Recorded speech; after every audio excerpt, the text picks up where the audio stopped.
Morning मित्रों, ધોરણ 12 physics અને શરૂ છે આપણું chapter number 5 magnetism and matter એટલે કે ચુંબકત્વ અને દ્રવ્ય. મિત્રો, આજનો આપણો જે ટોપિક છે લેક્ચર નંબર 5 અને આજનો આપણો ટોપિક છે 5.6. મિત્રો, એક સિલેબસની યાદી તમને મળી ચૂકેલી છે કે જેમાં 5.6 ડિલીટ કરેલો વિકલ્પ છે. આની અંદર દ્રવ્યના ચુંબકીય ગુણધર્મો છે. આ ટોપિક છે આપણો દ્રવ્યના ચુંબકીય ગુણધર્મો. પણ મિત્રો, એક વસ્તુ ચોક્કસથી યાદ રાખજો, જે કોઈ પણ વસ્તુ જે ડિલીટ કરવામાં આવેલી છે એમાંથી જરૂરી વિગત આપણે જેડબલઈ માટે લઈ લઈશું. હા, આપણા ગુજરાત બોર્ડે એવો જ સિલેબસ ડિલીટ કરેલો છે જે જેડબલઈ અને નીટ માટે પણ ડિલીટ થયેલો છે, પણ એમ છતાં પણ આપણે અમુક વસ્તુ સમજવી પડશે. એટલા માટે કે આપણો સિલેબસ લિંકમાં ચાલતો હોય છે. એટલે 5.6 જો ટોટલ તમે નહીં કરો અને અહીંયા જે તમને સમજાવવામાં આવે છે એ પણ તમે નહીં કરો તો એની ઇફેક્ટ એના પછીના એટલે કે 5.7 ના ટોપિક પર ચોક્કસથી પડશે. એટલે આપણે બિલકુલ એ ટોપિકને નહીં કરીએ એવું નહીં થાય. મિત્રો, અહીંયા આપણને ચુંબકીય દ્રવ્ય એ આ 3 પ્રકારના આપેલા છે. પહેલો ડાયામેગ્નેટિક પદાર્થ,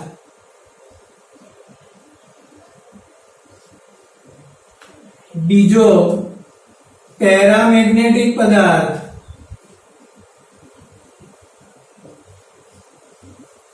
અને ત્રીજો ફેરોમેગ્નેટિક પદાર્થ.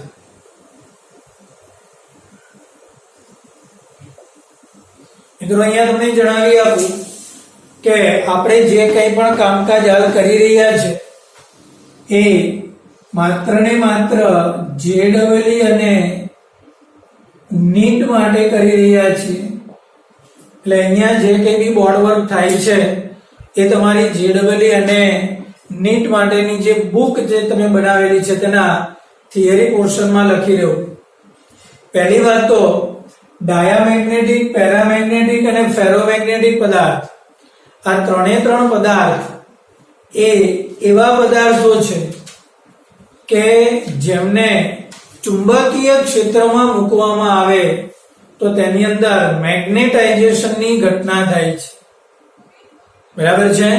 ફરી પાછું આ 3 પદાર્થ એવા પદાર્થો છે, ડાયામેગ્નેટિક પદાર્થ, પેરામેગ્નેટિક પદાર્થ કે ફેરોમેગ્નેટિક પદાર્થ, એને જ્યારે ચુંબકીય ક્ષેત્રમાં મૂકવામાં આવે ત્યારે તેમાં ચુંબકીય ગુણધર્મો હોતા નથી, ક્રિએટ થાય છે. એક ઉદાહરણ તમને આપું કે લોખંડના ટુકડાને સોલેનોઇડની અંદર જો મૂકી દેવામાં આવે અને સોલેનોઇડમાંથી વિદ્યુત પ્રવાહ પસાર કરવામાં આવે તો જે ટુકડો છે એ મેગ્નેટ તરીકે વર્તવા લાગે છે, તેમાં ચુંબકીય ગુણધર્મ ક્રિએટ થઈ જાય છે. ઓકે, આ 3 પદાર્થ એવા છે. અચ્છા, આ 3 પદાર્થમાં ખાસિયત શું છે, જુદાપણું શું છે? તો કે આ જે ડાયામેગ્નેટિક પદાર્થ છે એને આ સમાન ચુંબકીય ક્ષેત્ર છે, સમજી લો. આ બી જેટલું ચુંબકીય ક્ષેત્ર છે અને આ ચુંબકીય ક્ષેત્રમાં જો તમે ડાયામેગ્નેટિક પદાર્થનો ટુકડો આ રીતે મૂકી દેશો તો પહેલી વાત કે આ જે ક્ષેત્ર રેખાઓ છે એ અહીંયા આપણે અલગથી આકૃતિ ડ્રો કરીએ. ક્ષેત્ર રેખાઓ આ રીતે દૂર ધકેલાઈ જાય છે. મિત્રો,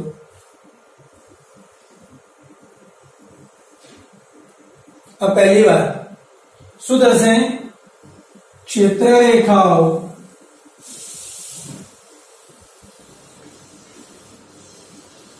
દૂર ધકેલાય છે. અચ્છા, પેરામેગ્નેટિક પદાર્થમાં આવું નથી. પેરામેગ્નેટિક પદાર્થમાં શું થશે? આ રીતે પેરામેગ્નેટિક પદાર્થનો ટુકડો છે તેને જો આવા સમાન ચુંબકીય ક્ષેત્રમાં મૂકવામાં આવે તો જે તેની ક્ષેત્ર રેખાઓ છે એ ક્ષેત્ર રેખાઓ અંદરની તરફ ધકેલાય છે. એટલે એવું કહી શકો કે અહીંયા અંદરના ભાગમાં ચુંબકીય ક્ષેત્ર B એ ઘટે છે અને અહીંયા ચુંબકીય ક્ષેત્ર B એ વધે છે. ક્લિયર? ઓકે. બીજું, આ જે પદાર્થ છે આ પદાર્થને જ્યારે ચુંબકીય ક્ષેત્રમાં મૂકવામાં આવે છે ત્યારે તે નબળા ચુંબકીય ક્ષેત્ર તરફ આકર્ષાય છે. નબળા ચુંબકીય ક્ષેત્ર તરફ આકર્ષાય છે. જ્યારે તમે આના માટેની વાત કરશો મિત્રો તો આ પ્રબળ ચુંબકીય ક્ષેત્ર તરફ આકર્ષાય છે. આ બે મુદ્દાઓ તમારા દિમાગમાં ફિટ હોવા જોઈએ. નંબર 1 કે ડાયામેગ્નેટિક પદાર્થ એને જ્યારે ચુંબકીય ક્ષેત્રમાં મૂકવામાં આવે તો ક્ષેત્ર રેખાઓ દૂર ધકેલાય છે અને તે નબળા ચુંબકીય ક્ષેત્ર તરફ આકર્ષાય છે. અને જ્યારે પેરામેગ્નેટિક પદાર્થને પ્રબળ ચુંબકીય ક્ષેત્રમાં મૂકવામાં આવે તો તે પ્રબળ ચુંબકીય ક્ષેત્ર તરફ આકર્ષાય છે અને ક્ષેત્ર રેખાઓ ગીચ બને છે અને છૂટી છૂટી બને છે. એક બીજો મુદ્દો, જ્યારે બધી જ ક્ષેત્ર રેખાઓ દૂર ધકેલાય તો આવા ડાયામેગ્નેટિક પદાર્થને સુપર કંડક્ટર તરીકે ઓળખવામાં આવે. હા, બધી જ ક્ષેત્ર રેખાઓ દૂર ધકેલાય તો આવા પદાર્થને સુપર કંડક્ટર કહેવાય.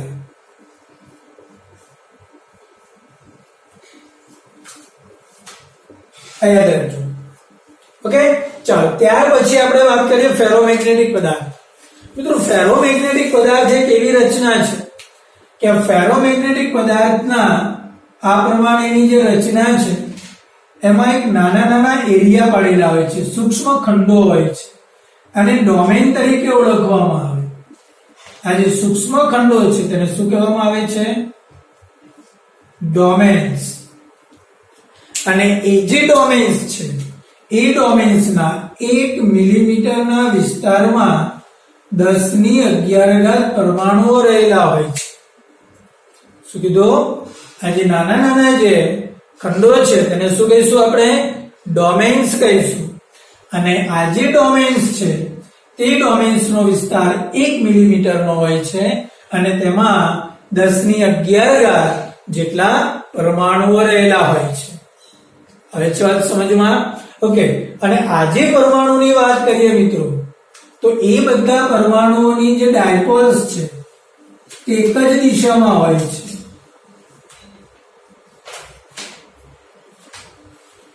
આનો મતલબ કે આ ફેરોમેગ્નેટિક પદાર્થનો જો આટલો ટુકડો તમે બહાર ખેંચી લો, આટલો જ ટુકડો જો તમે બહાર કટ કરી લો તો આ જે પદાર્થ છે એ ચુંબકીય પદાર્થ છે.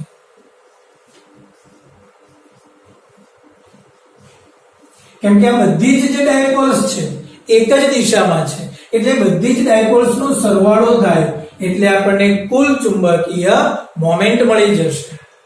હવે છે વાત સમજમાં? આની અંદર આપણને કુલ ચુંબકીય મોમેન્ટ મળશે એટલે કે આ 0 નહીં મળે. સમજમાં આવી વાત? ઓકે. આ ચુંબકીય ડાયપોલ મોમેન્ટ 0 નથી. એક વસ્તુ યાદ રાખજો, જે પદાર્થમાં ચુંબકીય ડાયપોલ મોમેન્ટ 0 હોય એ ચુંબકીય પદાર્થ નથી. અને જે પદાર્થમાં, હવે આ પદાર્થ છે આની ચુંબકીય ડાયપોલ મોમેન્ટ એ 0 હશે તો આ પદાર્થ ચુંબકીય પદાર્થ નથી. અને જે પદાર્થમાં ચુંબકીય ડાયપોલ મોમેન્ટ 0 નથી એ ચુંબકીય પદાર્થ છે. દાખલા તરીકે લોખંડનો ટુકડો તમે લઈ લો. ઓકે.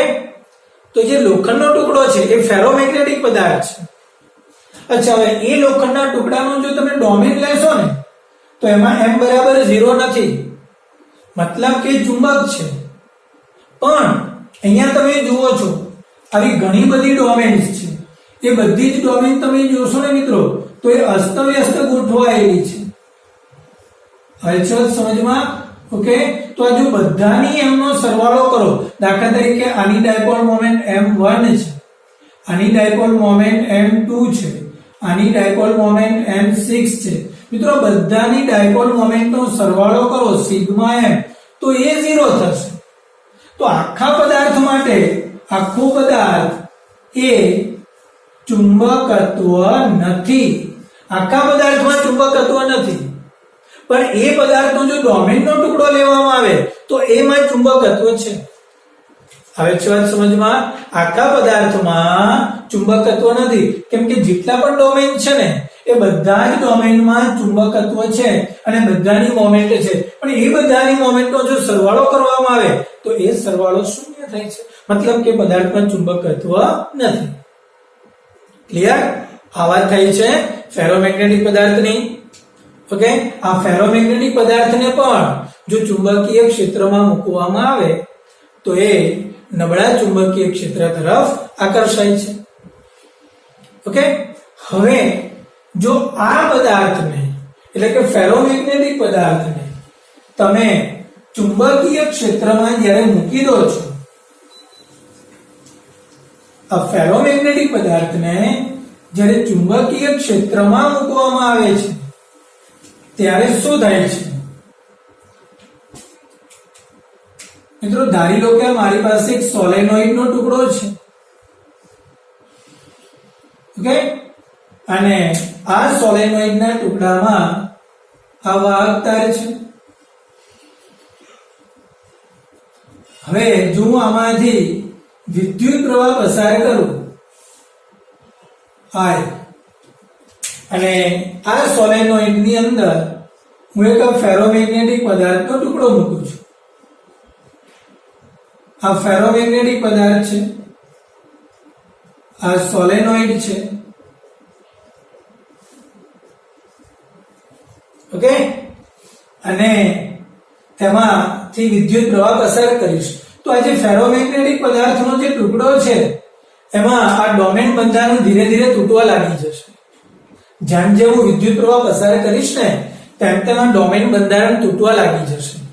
ઓકે, અને થશે કેવું, એક સમય એવો આવશે કે બધા જ ડોમેન બંધારણો તૂટી જશે અને એક જ ડોમેન લાગી જશે, એટલે કે બધી જ ડાયપોલ્સ એક જ દિશામાં ગોઠવાઈ જશે. ઓકે, આ બધી જ ડાયપોલ એક જ દિશામાં, મતલબ કે એમાં મોમેન્ટ પ્રેરિત થઈ ગઈ. પહેલા 0 હતી, હવે 0 નથી, મતલબ કે આ જે પદાર્થ છે એ ચુંબક બની ગયો. હવે ચાલ સમજમાં? ઓકે, તો આવા ચુંબકને આ જે પદાર્થની અંદર જે ચુંબકત્વ હતું નહીં, ચુંબકત્વ બહારથી ક્રિએટ કરવામાં આવ્યું. તો જો આપણે આલેખ અહીંયા ડ્રો કરીએ મિત્રો, ઊભા અક્ષ પર ચુંબકીય ક્ષેત્ર B લઈએ અને આ અક્ષ પર વિદ્યુત પ્રવાહ I લઈએ, તો અહીંથી જેમ જેમ તમારો વિદ્યુત પ્રવાહ I વધતો જાય તેમ તેમાં ડોમેન બંધારણ વિકૃત થતા જાય અને અહીંયા સેચ્યુરેશન મળે. I ના કોઈ ખાસ મૂલ્ય માટે ચુંબકીય ક્ષેત્ર B max મળી જાય.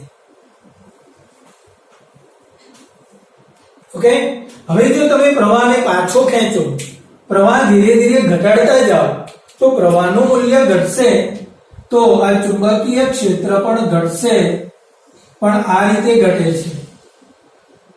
મતલબ કે પ્રવાહ જ્યારે શૂન્ય થાય છે ત્યારે ચુંબકીય ક્ષેત્ર એ બિલકુલ 0 થતું નથી. પહેલા કેવું હતું, I 0 હતો ત્યારે B પણ 0 હતો, એટલે અહીંયા I 0 હતો ત્યારે B પણ 0 હતો. જેમ જેમ તમે I ને વધાર્યો તેમ તેમ આ B વધ્યો, અહીંયા B મેક્સિમમ થયો, સેચ્યુરેશન ની ઘટના થઈ. પછી જ્યારે પ્રવાહ ઘટ્યો તો B ઘટતો નથી, તમે પ્રવાહ ઘટાડો છો તો આ પાછી અસ્તવ્યસ્ત થવા લાગે છે. આ જે બધી ચાર માત્રાઓ છે એ બધી અસ્તવ્યસ્ત થવા લાગે છે. ઓકે, પણ એમાં પૂરેપૂરો જો અહીંયા બી 0 હતો પણ પ્રવાહ શૂન્ય કરવા છતાં પણ ટોટલી બી 0 થતો નથી, કંઈક ચુંબકીય ક્ષેત્ર બાકી બચી જાય છે. ઓકે, તો આ જે ભાગ વખતે જે પ્રવાહ જ્યારે શૂન્ય થાય ત્યારે જે બી મળે તેને રિટેન્ટિવિટી કહેવાય. એ જ રીતે પાછા ચાલો, હવે તમે પ્રવાહને વિરુદ્ધ દિશામાં ઘટાડો, મતલબ કે જ્યાં પ્લસ છે ત્યાં માઇનસ કરો અને જે માઇનસ છે ત્યાં પ્લસ કરો. તો હવે શું થશે? હવે ફરી પાછા તમે આગળ વધશો તો જ્યારે આ B0 પડે, અહીંયા તમે જુઓ આ B0 થઈ ગયું, આ B0, ત્યારે આ જે પ્રવાહ I મળે છે, આ જે પ્રવાહ I છે તેને કોઅર્સિવિટી કહેવાય. શું કહેવાય મિત્રો? કોઅર્સિવિટી. આ બે શબ્દને જરા સમજજો. જ્યારે પ્રવાહ શૂન્ય છે ત્યારે જે બી મળ્યો તેને રિટેન્ટિવિટી કહેવાય. ફરી પાછું, જ્યારે પ્રવાહ શૂન્ય છે ત્યારે જે બી મળ્યો તેને શું કહેવાય? રિટેન્ટિવિટી. અને બીજું કે જ્યારે B0 મળે છે ત્યારે જે પ્રવાહ છે તેને કોઅર્સિવિટી કહેવાય. હવે સવાલ સમજમાં. ઓકે, ફરી પાછું જો તમે પ્રવાહને આગળ લઈ જશો વિરુદ્ધ દિશામાં તો અહીંયા ફરી પાછું આવું સેચ્યુરેશન થશે અને ત્યારે શું થશે કે આજે બધી જ જે ડાયપોલ છે એ વિરુદ્ધ દિશામાં ગોઠવાશે.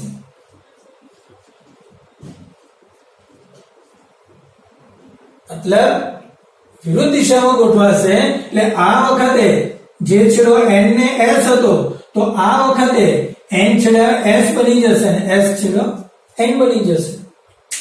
ધારો કે આ ફેરોમેગ્નેટિક પદાર્થનો ટુકડો મેં અહીંયા અંદર મૂકેલો છે, એક ફેરોમેગ્નેટિક પદાર્થનો ટુકડો છે અહીંયા અંદર મૂકેલો છે. ઓકે, અને જો હું આ દિશામાં વિદ્યુત પ્રવાહ પસાર કરું છું, બધી ડાયપોલ આ બાજુ ગોઠવાઈ ગયા તો સાઉથ અને નોર્થ બની ગયું. પણ જ્યારે પ્રવાહ હું વિરુદ્ધ દિશામાં આપું છું તો આ સાઉથ બનશે અને આ નોર્થ બનશે. આખું ચુંબકીય ક્ષેત્ર વિરુદ્ધ દિશામાં આવશે. ઓકે, તો આ પરિસ્થિતિ ને આ પરિસ્થિતિ હશે સરખી, પણ કેવી હશે? ટોટલી વિરુદ્ધ દિશામાં હશે. કેવી હશે? ટોટલી વિરુદ્ધ દિશામાં હશે. ફરી પાછું આ ભાગને આપણે રિટેન્ટિવિટી કહીશું, આ ભાગને કોઅર્સિવિટી કહીશું. મિત્રો, આ ગ્રાફને હિસ્ટેરિસિસ વક્ર તરીકે ઓળખીશું. શું કહીશું? હિસ્ટેરિસિસ વક્ર.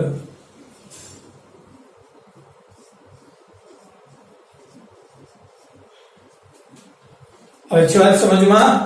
આ ગ્રાફ એટલે આપણો હિસ્ટેરિસિસ વક્ર. બોલો, હવે છે વાત સમજમાં. ક્લિયર થાય છે વાત? હા, ફરી એકવાર તમને જણાવું કે કોઅર્સિવિટી અને રિટેન્ટિવિટી જેટલી વધારે તેટલું ગ્રાફ પહોળો. ઓકે, અને આવા પહોળા ગ્રાફ વાળો જે પદાર્થ છે તે કાયમી ચુંબક બનાવવા માટે વપરાય. શેના માટે વપરાય? કાયમી ચુંબક. અને બીજો ગ્રાફ આવો પણ મળશે કે જેમાં આ જે ભાગ એકદમ સાંકડો હોય. સાંકડો ભાગ ત્યારે થાય કે જ્યારે રિટેન્ટિવિટી અને કોઅર્સિવિટી ઓછી હોય. તો આવો પદાર્થ ઇલેક્ટ્રોમેગ્નેટ બનાવવા માટે વપરાય. ફરી એકવાર જણાવું, રિટેન્ટિવિટી કોઅર્સિવિટી વધારે, ગ્રાફ પહોળો, તેમાંથી શું બનાવી શકાય? હા, તો કે મિત્રો તેમાંથી આપણે બનાવી શકીશું કાયમી ચુંબક. ઓકે, ચાલો હવે જેના માટે કોઅર્સિવિટી અને રિટેન્ટિવિટી ઓછી હશે તેવા પદાર્થમાંથી ઇલેક્ટ્રોમેગ્નેટ બનાવીશું. ઓકે, આવા પદાર્થનો આ જે હિસ્ટેરિસિસ વક્ર છે એ કેવો હશે? સાંકડો હશે. હવે છે વાત સમજમાં. ચિત્ર થાય છે ક્લિયર? ઓકે, તો આ ફેરોમેગ્નેટિક પદાર્થ છે મિત્રો. ફેરોમેગ્નેટિક પદાર્થ જે છે એ પદાર્થ એમાં જેમ જેમ તમે આ વિદ્યુત પ્રવાહ વધારતા જશો તેમ તેમ તેની અંદરનું ડોમેન બંધારણ તૂટતું જશે અને આ બધા જ ડોમેન તૂટીને એક જ ડોમેન બને ત્યારે આપણને શું મળશે? Bmax, એટલે કે સેચ્યુરેશનની ઘટના મળશે. અને સેચ્યુરેશનની ઘટના મળે પછી જો તમે પ્રવાહ ઘટાડો તો ફરી પાછા હોય તેવું ડોમેન બંધારણ થતું નથી, એટલે કે પૂરેપૂરું ચુંબકીય ક્ષેત્ર શૂન્ય થતું નથી. અને પૂરેપૂરું ચુંબકીય ક્ષેત્ર જ્યારે શૂન્ય નથી થતું તો એ વખતે કઈ ચુંબકીય ક્ષેત્ર બાકી મળે તેને શું કહેવાય? રિટેન્ટિવિટી. હવે ચર્ચ સમજમાં. આ જ રીતે જ્યારે ચુંબકીય ક્ષેત્ર શૂન્ય કરવું હોય તો હવે તમે પ્રવાહ પાછો રિવર્સ કરશો તો એ વખતે પ્રવાહના મૂલ્યને કોઅર્સિવિટી કહીશું. ઓકે, કોઅર્સિવિટી અને રિટેન્ટિવિટી વધારે, હિસ્ટેરેસિસ સાયકલ પહોળો. કોઅર્સિવિટી અને રિટેન્ટિવિટી સાંકડી, હિસ્ટેરેસિસ સાયકલ સાંકડી. જેની હિસ્ટેરેસિસ સાયકલ પહોળી તેમાંથી કાયમી ચુંબક બને અને જેની હિસ્ટેરેસિસ સાયકલ સાંકડી તેમાંથી ઇલેક્ટ્રોમેગ્નેટ બને. ક્લિયર મિત્રો? તો આટલી બાબત, ભલે આપણો ટોપિક નીકળી ગયો પણ JEE નીટ માટે આપણે તેની જરૂરિયાત છે. તો આમાંથી જરૂરી મુદ્દાઓ તમારી JEE અને નીટની બુકની અંદર થિયરીના પોર્શનમાં લખી લેવી. ઓકે, તો ત્યાર પછીનો આપણો ટોપિક છે ટોપિક નંબર 5.7 કાયમી ચુંબકો અને વિદ્યુત ચુંબકો. મિત્રો આ બે પ્રકારના ચુંબકો હોય છે. કાયમી ચુંબકો કોને કહેવાય અને વિદ્યુત ચુંબકો. તો મિત્રો હમણાં જે આપણે જે નોંધમાં જોયું JEE માટેના જે પોર્શનમાં કે જેની હિસ્ટેરેસિસ સાયકલ સાંકડી છે અને બીજો પદાર્થ કે જેની હિસ્ટેરેસિસ સાયકલ પહોળી છે. જેની હિસ્ટેરેસિસ સાયકલ પહોળી છે મિત્રો એની રિટેન્ટિવિટી અને કોઅર્સિવિટી વધારે છે. આવા પદાર્થમાંથી કાયમી ચુંબક બને છે. ઓકે, અને જેની આ સાયકલ સાંકડી છે તેમાંથી ઇલેક્ટ્રોમેગ્નેટ બને છે. શું ફરક છે મિત્રો? તો કે તમે વિદ્યુત પ્રવાહ ચાલુ કરો, ધારો કે હું તમને એક ઉદાહરણ આપું કે એક આ સોલેનોઇડની અંદર લોખંડનો ટુકડો મૂકી દો, કોઈ પણ પદાર્થ. આપણે વાત નહીં કરીએ કે લોખંડનો ટુકડો જ, આ એક સોલેનોઇડ છે અને તેમાંથી આ રીતે વિદ્યુત પ્રવાહ પસાર થાય છે. અંદર કોઈ એવો પદાર્થ મૂકો કે તેની હિસ્ટેરેસિસ સાયકલ સાંકડી છે, તો જ્યારે તમે પ્રવાહ પસાર કરશો એટલે એ પદાર્થમાં ચુંબકીય ગુણધર્મ ક્રિએટ થશે. પણ તમે પ્રવાહ બંધ કરી દેશો તો એ ચુંબકીય ગુણધર્મ જતા રહેશે. મતલબ ઇલેક્ટ્રોમેગ્નેટ્સ. તો શું કહે છે? વિદ્યુત પ્રવાહ બંધ થતા ચુંબકીય ગુણધર્મો નાશ પામે. તો આવા પદાર્થને શું કહીશું આપણે? વિદ્યુત ચુંબકો અથવા તો ઇલેક્ટ્રોમેગ્નેટ્સ.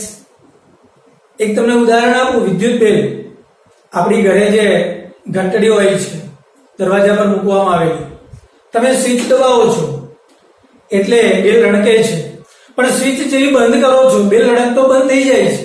કારણ તમે પ્રવાહ બંધ કર્યો તો અંદર કદાચ જો તમારી પાસે કોઈ વધારાનો બેલ પડેલો હોય તો તમે ખોલીને જોઈ શકો છો, સારો બેલ બગાડવાની જરૂર નથી.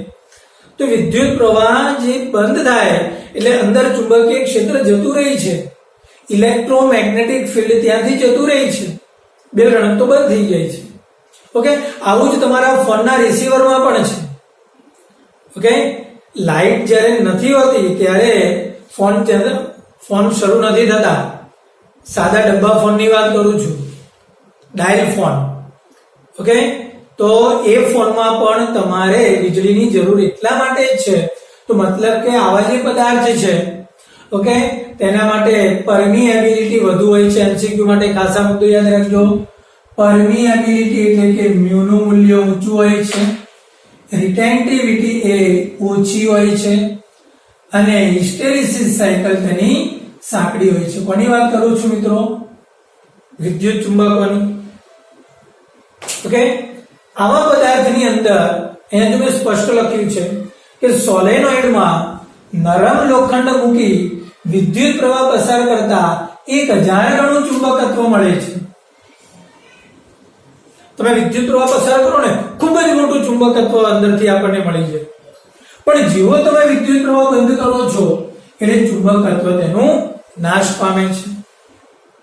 ઓકે, અહીંયા તમને ઉદાહરણની અંદર ટ્રાન્સફોર્મર આપે છે, ત્યાર પછી જે સાદા ટેલિફોન જે છે એના ડાયાફ્રામની અંદર પણ તેનો ઉપયોગ થાય અને વિદ્યુત ઘંટડીની અંદર પણ તેનો ઉપયોગ થાય છે.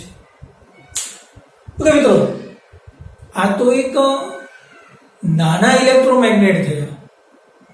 પણ મિત્રો તમે જોશો ઇન્ડસ્ટ્રીની અંદર મોટા મોટા વજનદાર દ્રવ્યોને, કોઈ પદાર્થને કે કોઈ મશીનરીને ઉચકવી હોય તો તેના માટે વાપરવામાં આવે છે ક્રેન. મિત્રો આ ક્રેન જે છે ને ખૂબ જ હેવી લોડેડ વસ્તુઓને ઉચકવા માટે તેનો ઉપયોગ થાય છે.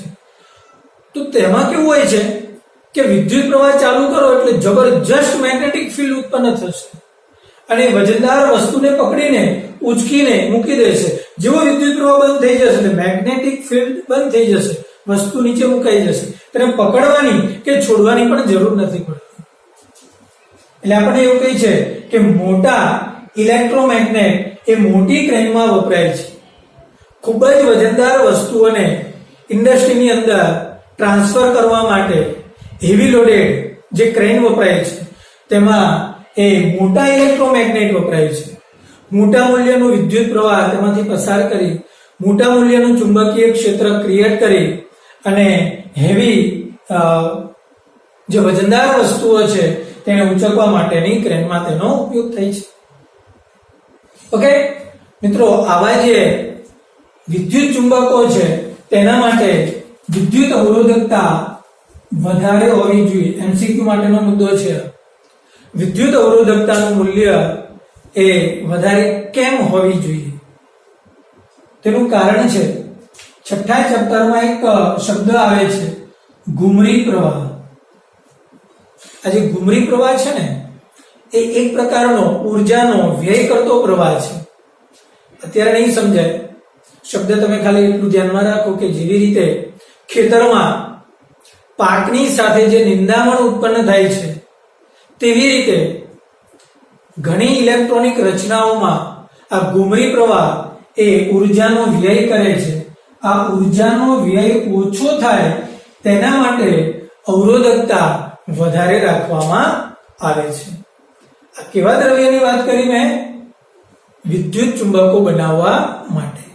અને સામાન્ય રીતે તેનું ઉદાહરણ છે મિત્રો નરમ લોખંડનો ટુકડો. મિત્રો આ નરમ લોખંડનો ટુકડો એ સોફ્ટ ફેરોમેગ્નેટિક પદાર્થ છે. કેવો છે? સોફ્ટ ફેરોમેગ્નેટિક પદાર્થ. અને તેમાંથી શું બનશે? વિદ્યુત ચુંબકો. પ્રવાહ છે તો ચુંબકત્વ છે, પ્રવાહ નથી તો ચુંબકત્વ નથી. સિમ્પલ છે. ઓકે, ચાલો ત્યાર પછી આપણે આવીએ તો કાયમી ચુંબકો. મિત્રો તમે એવો પદાર્થ લો કે ઓરડાના તાપમાને લાંબા સમય સુધી ફેરોમેગ્નેટિક ગુણધર્મો જાળવી રાખે, મતલબ કે ચુંબકત્વને જાળવી રાખે, તો એ કાયમી ચુંબક છે. અને જો ન જાળવી રાખે તો તે ઇલેક્ટ્રોમેગ્નેટ છે. આપણી પાસે જે મેગ્નેટ હોય છે તો એ મેગ્નેટ ઓરડાના તાપમાને 10-15 વર્ષ સુધી પડ્યું રહે, પછી તમે તેને ફરી પાછું હાથમાં લો, તેમાં ચુંબકત્વ છે.